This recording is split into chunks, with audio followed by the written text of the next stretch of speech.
Hey theater fans, I'm Dakota. And I'm Jeff. And we're the Theater Snobs. Is that your metronome? Yeah, it does 4 clicks and then we're on the air. Well, Dakota, so one of the things that we talked about doing is reviewing shows together when we see a show, but also tuning in to Broadway HD and reviewing shows that have been filmed for our viewing pleasure. Yes, this was really cool. And this was one of the silver linings, I guess I'll say, of the COVID times, is that we're now able to consume and digest more and more fun theater for the archives from our homes, and see things from a long time ago or things that maybe we even saw on Broadway ourselves and have a chance to see them again. So Jeff and I have gotten together to watch a couple things on Broadway HD that we really wanted to review and bring to you, and some things we've seen live and in person. So this is the first of those episodes. So Jeff and I decided that we should talk about one of our favorite musicals. Musicals. This might be one of the few things we agree on. Also, we might be in the complete minority on this one. But whatever, we don't care. Titanic the Musical, people. Not the movie. 1 or 2, but the musical. Maury Yeston. Spoiler alert, it sinks. It does sink. I thought you said spoiler alert, it stinks. I was like, ha ha ha. Yes, if you know anything about the story, it stays very true to the plot. The Titanic does sink. Sorry to... You mean very true to the real life events? Yeah. Sorry to burst the bubble of history for you if you were going to go see this.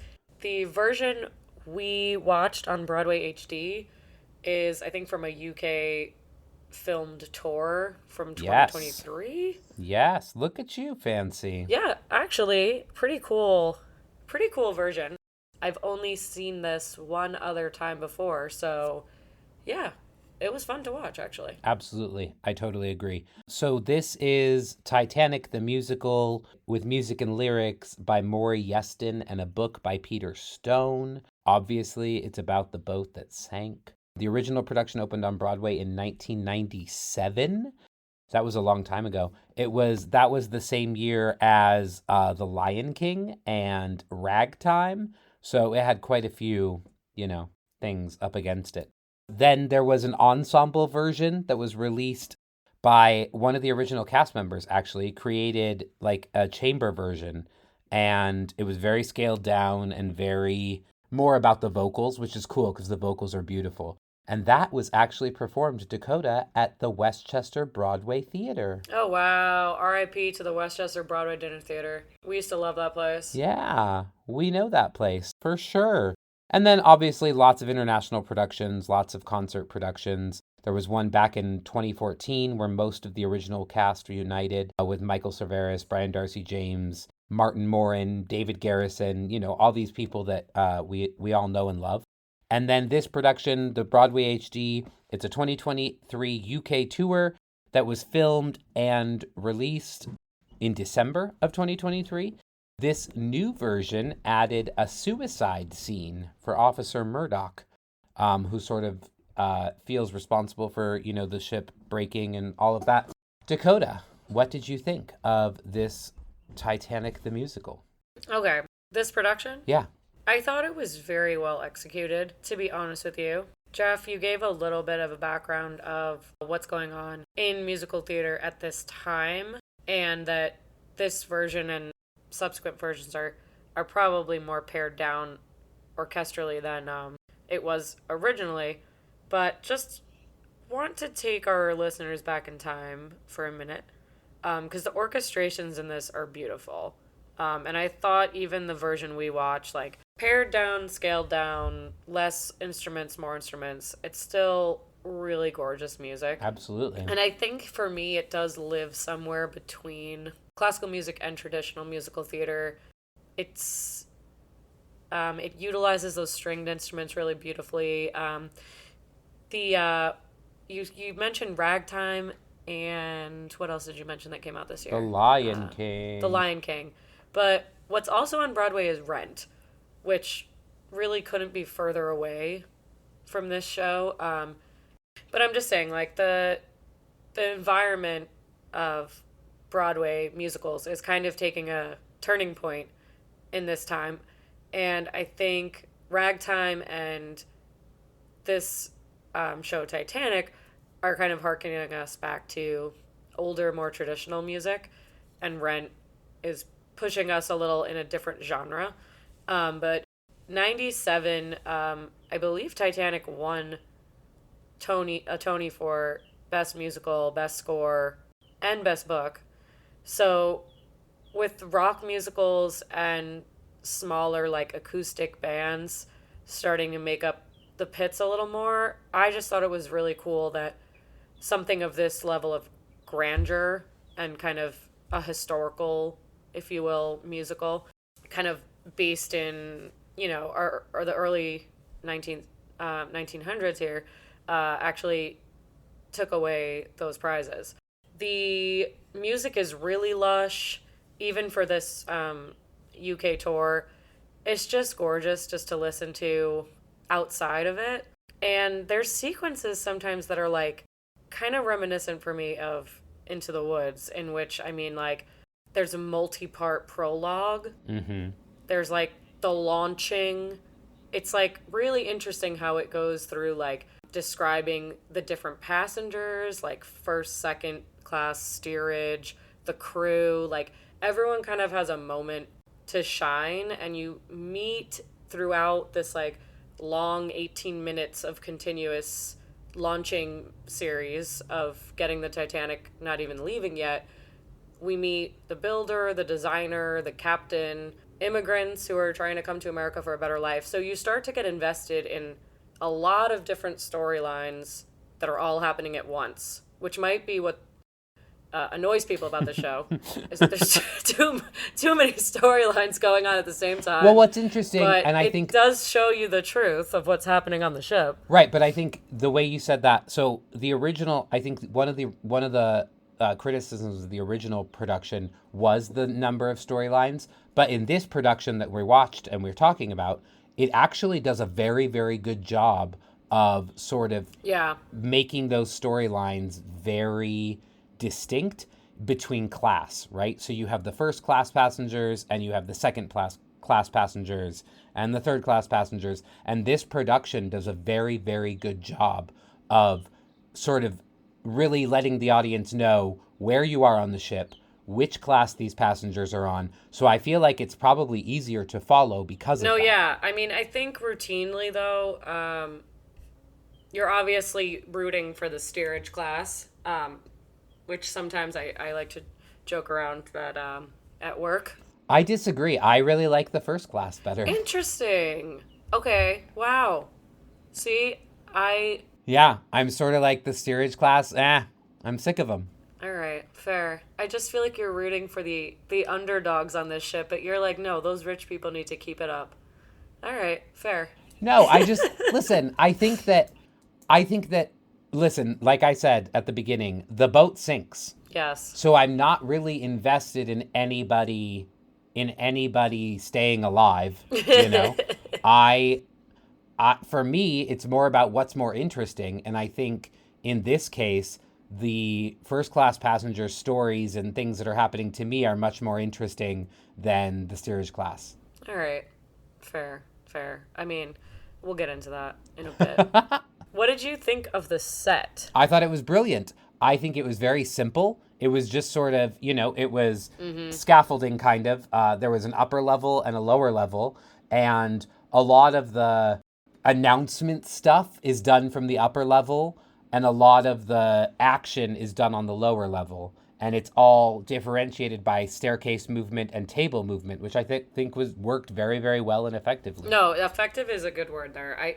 It reminded me a little bit of like Ragtime, Anything Goes, Kinky Boots, where it's like industrial railings like to create those tiers, and then they just keep like rolling staircases, like you're saying. So just moving them around in different configurations, and it worked. You always knew where you were, and most of the times, guys, Right. Again, spoiler, it's just on the ship. They don't go anywhere else. We don't go anywhere else. Yep. There's also like, not to get into the story too much, but there's like a lot of egos at play in this storyline. So many. So not even just like the tiers of passengers on this ship, but like you have the wait staff, the crew of the ship, the designer, the builder, like people who've invested money in it, and like they all have different reasons for why we should keep this ship going directly into an iceberg or slow down. Yeah. So, But it's interesting because those egos really sort of, I think, take you back to the time. So because, it's easy to look at mistakes of the past and be like, well, why did they do that? What were they thinking? What's going on? These egos really humanize the concept of the Titanic and the largest boat to sail the seas, and what an accomplishment they felt it was, and how proud they were of it. And it really sort of, for me, the egos humanized the story a little bit. Whereas I'm sitting there thinking, well, why did we think building a boat that big was a good idea, guys? But I think the stories really show you that, and I was able to identify more with those egos, and it sort of helped me along in okay, so this wasn't just, stupidity. These people actually thought they were doing something really cool. Yeah, I mean, they were. Like you're saying, it's taking us into, like, we've made so many advances in technology and transportation and engineering and all this stuff since then. I mean, these people would just be like floored with what we're dealing with today. For sure. But like for this time, if you put it into perspective, it's like the newest, coolest, like biggest thing ever. Like maybe it's like Tesla or, the new auto drive cars. Like this is pretty just a crazy achievement that we got to that anyway. So yeah, having that story have that historical context too, and also it makes me feel a little bit better of why this story is completely fabricated. I'm like, that's why they crashed. They were all fighting on the boat. They didn't know what to do. They didn't know what was going on. So let's talk about this production specifically. I think the simplicity of it really got to me. And I think that, in all of the sort of iterations of telling the story of the Titanic, a lot of these stories are not based on actual fact. They're more based on people of the time. And, like there was likely several immigrants on the Titanic trying to get to America who really wanted to just find a job when they got there, no matter what that job was, And I think that this production did a very, very good job of making it about those stories. And yes, about the boat, but it was more about the people on the boat, and I appreciated that. No, that's a really interesting way of looking at it, is that each of these characters, okay, yeah, maybe they didn't exist, or maybe you're not, I'm not getting completely invested in, the three people named Catherine. But like you're saying, these were like so many immigrant stories of people coming over here. Yep. And just historically what was going on at the time. Ladies Maid always makes me like tear up. It's such a beautifully written song. The counterpoint and like everyone on stage at that point it's just layers and added. To be honest, I think that should be like one of the like most beautiful songs in Broadway history, but I think it's very underrated. So here's the thing. I think so many of these numbers could be contenders for the most beautiful songs in Broadway history. Autumn is so simple and gorgeous and melodic. Like, it's just beautiful. And then the one that gets me every single time is the one that the two telegraph guys are doing. The Proposal and The Night Was Alive. Yep. Oh, every time. Every single time that gets me. Because it's also, first of all, it's showing us what the technology was at that time, of reasons of why they were also having a hard time communicating with other boats or communicating with people to find out how close they were to this iceberg, or if they could get other boats to help them. The technology was so slow for communication, telegrams and Morse code and all these radio signals, like it's not like I could just pick up a phone and say like, hey, what's up? In this scene, the telegram operator, I don't know if he's in a different class as the guy who's throwing coals on the boat, but I don't know if these two characters would ever speak to each other. I mean, I think they're both workers, right? So it's not a class thing at that point. They're both But it's employees. funny that they have a very similar story, and like people are leaving their, when we take planes nowadays, you don't realize this boat scenario is like a long time to get to where you're going. Yeah, And totally. it's like another thing what you're saying, the storytelling elements are so powerful here, is that they're both leaving behind, people. And again, spoiler, they never see them again. But for the time being, very Spoiler heartfelt. alert, they die. Yep. But um pretty romantic gesture. What are your thoughts? I think I understand your thoughts on Titanic the Musical. You love it. What are your thoughts on this production specifically? In terms of what we're talking about so often is that, oh, you know this production set was like, nah, too bare bones or too reliant on this or that. I thought, like you said, the simplicity of this set really actually drew me in. It really worked for me here.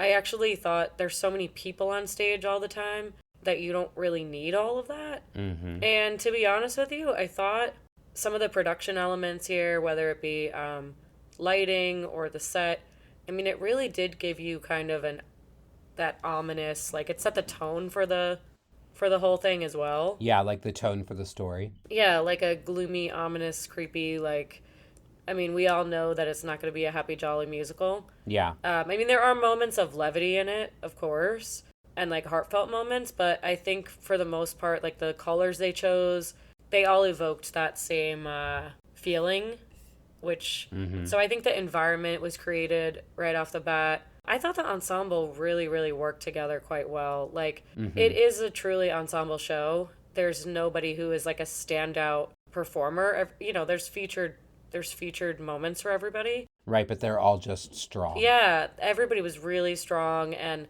obviously sang so well together. But even some of those moments, some of the dinner scene moments where the wait staff came in and like choreographed their movements of setting the table for the first class, move it, like everything moved very seamlessly, and obviously all of Yes. that was choreographed It was too. beautiful. But to kind of show you like how much they worked Uh-huh. to make the first class passengers' lives easy and luxurious on this ship. I thought the wait staff was really cool, and the maitre d's were like Right. just just so superb. Like, God, I didn't want that job. Dakota, you would die as a maitre d'. But Well, no, they I had think to be so selfless. right. Like, Well, but I think you make a good point. Like that's very fine dining. You know what I mean? Just like the precision, and you have to always serve from a specific side and all of those things. And I totally agree. I think this production made that happen beautifully. I'd like to be sitting at their table. I hear you. Maybe that's why I prefer the first class stories, because I'm like, ooh, I like that. I like that aspect of service. I want that maitre d' to be looking after me. I think I think I agree with you. The lighting never is too showy. It works well and it sets the mood well. I think the movement, there isn't really choreography. You know, there's a couple of little dance things, but nothing huge. I think it tells the story beautifully well, and it tells the story of the people on the Titanic, and I cared about them. I don't care about the boat, but I do care about the people on the boat. Yeah, and I think, like, especially as Americans, I don't know how this resonates with other people, but everyone has a story of coming here. No matter if it's like a million years ago with your family and you remember where, you know where your roots are, or you still speak the language, or you don't. Many people can probably relate to this story of coming to America, or even if it's just like as parents, like trying to make a better life for your kids. So I think it's like got such a deep message that resonates with people, or like evokes memories in Right. people. But I mean, also if you're heartless and passionless, maybe you just don't like this show. Maybe. I don't know. If you have no passion. I did realize for the first time that there's this sequence. I mean, I know this is talking more about the musical, but there's this sequence that I think it's called The Blame, where like everybody, each of these big guys, like the designer, the captain, the all these investors, whatever, Mm-hmm. it was really reminding me of Your Fault in Into the Woods, and this never crossed my mind before I really watched it, because they had a lot Ah. of what was cool about watching it on Broadway HD is that like since it's cinematic, like we can have some close-ups on people and like Mm-hmm. really get that evoke that idea of like who's to blame for what happened here. So obviously, like sitting in a balcony, like you're never gonna see that level during this song, but it was cool to watch it on film actually and see everybody pointing the finger at everyone. Right. That's another thing. Like when you're being told, like, okay, our staged version is being filmed. Like, does that change the way you're performing, or do the cameras just need to like really capture what you're doing? You know, that's something I thought about while watching these. I think it's probably just the cameras are capturing because I don't they these are usually filmed in front of an audience. Yeah. And so I don't think that, I don't think the cameras are used to an intrusive level like that. Yeah, I don't know. It was just cool because usually we're not being that up close and personal, and that seemed to be like the one time in the whole production where they were a little more in your face. And it was effective because we're getting to like, the climax here of the iceberg. Yeah. Again, iceberg, guys, iceberg, if you forgot the story. Also, the ending part, I've never seen that before. What Mhm. they did at the very end of this production was closing the curtains and having some of the survivors, I'm saying that in quotes, I don't know, come out in a line across the front of the stage telling the audience like how many people died Yeah. in the actual Titanic, who was saved. And they had like this gigantic in memoriam sign fly Uh-huh. down with all these names printed on it. I mean, again, like I'm like a huge historical person. I think that's part of the original production. Okay. I think in the foundering that song and in every age the reprise, I think that's usually done by people on shore slash people who survived. Yeah, no, it's very interesting. It's very, very compelling. Yeah, that just I wasn't sure if okay, I wasn't sure if that was something that they did just for this production or not. Because the version I've seen before was just a concert version. No, I'm that's how it goes. I just thought it was cool because it like kind of bookended, it just bookended the whole thing for me with the Mr. Andrews coming back out at the end of the production, just like he did in the beginning at the overture, rolling out the blueprints. So I mean, kind of just took you back, kind of full circle of like this really good thing did happen. We had good plans. The intention was good. Yep. Okay, it's time, Dakota. If you are going to rate this 5 stars being flawless and half a star being very flawed, what's your rating? I'm biased really because I like this show so much already, but I think that they did an excellent job. I would say 4.5, nearing on 5. I dare I say 5. I just thought all the elements that they chose to do really just like we said served it and was very effective. I agree. My rating is a 5. I don't think that musical theater often hits perfection, but I think that this production is gorgeous and well done, and I can't find a flaw in it. And so I'm going to say 5 Woo stars. woo. That was a good one. Yeah, it definitely was. The Theater Snobs podcast is part of Chill Bucket Productions. Find us on the web at www.chillbp.com. And follow us on Instagram at Theater Snobs. That's theater, TRE, snobs.